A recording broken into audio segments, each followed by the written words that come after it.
Hi mga beshi kong gala, itong video ito ay napakatagal na, 2 years ago nang nakakalipas. Ngayon lang ako nagkaroon ng time para i-upload since ayoko nang subscribe sa iCloud. So, nag-check-in ako sa Holiday Inn on my 29th birthday dahil wala lang, bored lang ako sa buhay ko. Ayan, nag-iintay ako maging available yung room. Siyempre, nung naging available na siya, nag-check-in na ako, nag-picture-picture muna, nagpa-cute, and then konting room tour ng CR. So far, maganda naman yung CR, malinis. Siyempre, hotel yan. Ayan, may pa-shampoo, conditioner, body wash na. May palibreng kape si Holiday Inn, kaya papatusin natin yan. Hindi pa ako tapos sa work ko, kaya kailangan kong dalhin dito sa hotel yung work. Kung wala ka sa bahay, syempre ang tawag dito ay work from hotel. Charot. Syempre may baon tayong tinapay dahil ayaw natin magutom. Walang pagkain sa hotel. Bukas pa yung breakfast me. Merong gym si Holiday Inn. Okay naman siya. Maliit yung space pero goods na rin. Nasolo ko yung gym kasi wala masyadong tao. Kaya ang saya-saya. So after mag-gym, syempre kailangan natin lumafang. Pagkabalik sa room, umawra na tayo. Then nag-TikTok, first attempt, back. Second attempt, RT. Puso pa yung tugtog na yun. Pagod mag-TikTok, so Gora Bells na tayo for dinner. Nagbalot-balot ako ng konti kasi sobrang lamig sa labas. So, kailangan natin mag-blazer. Kailangan ko magmadali kasi hindi ko na kinakaya yung ginaw talaga, B. Malapit lang naman yung restaurant. Chop yung pangalan. Pagpasok ko, ang sabi ng kalabaw, ang ganda mo.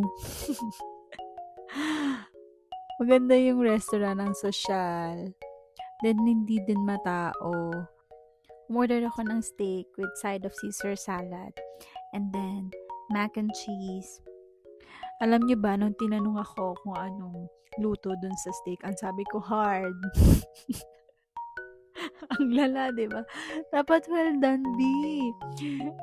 Ayan, so, tawang-tawa ako sa sarili ko. Hindi naman nila ako kilala, kaya okay lang maging syunga-syunga. After mag-dinner, I decided to go to the pool at Holiday Inn. Solo ko din yung pool, which is really nice. After mag-shower, nag-prepare lang ako for bed. Pa-freshen up lang tayo ng konti. Then, before matulog, naisipan kong mag-update ng journal. Appreciation ng mga blessings and update ng mga new goals in life. Kahit hindi tayo morning person, kailangan natin gumising ng maaga para sa breakfast. I think it's 10 a.m. Then yung check-out ko is 11. So, nag-check-out na ako diretso. Nag-pack up ng mga gamit. Nagbihes. Hindi na naligo kasi naligo na kagabi. Pagbaba ko, dala ko na lahat ng gamit ko. And then, I'm going to have a breakfast sa lobby.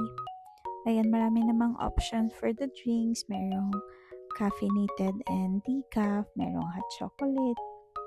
Pwede ding milk lang. Meron silang cereals and fruits. This is my favorite. Marami din silang bread. And then they have potato, sausage, and omelette. You can make your own pancake, which is the fun part.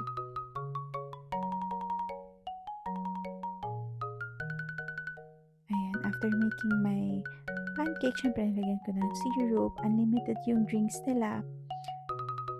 Favorite ko yung apple juice. This is the first batch only, syempre. Kailangan natin sulitin ang unlimited breakfast. Ayan.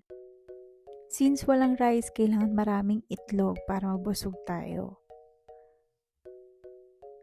After kong kumain, nag-book na ako ng Uber pa-uwi kasi meron pa akong duty later on. So, I have to go home para magpalit and mag-ready for work. Thank you so much for watching!